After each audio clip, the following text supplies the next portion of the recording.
Alright, this Toyota Tundra is a 2009, but this process is the same on most of them that are from 2000 to 2021 at least. And what we're going to do is reset the maintenance light.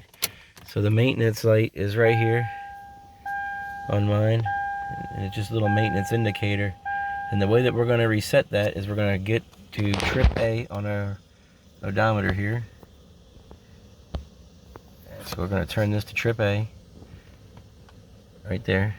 Then I'm going to cut the key back. With the key off, I'm going to touch the odometer stalk. And then I'm going to turn the key back on while holding this, and it'll reset the light.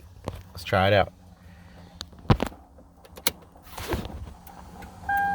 You see that little thing counting down right there?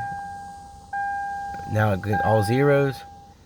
My trip comes back, and I look over, and the maintenance light, which was right there, is now off. Now I should be able to just use the vehicle as normal.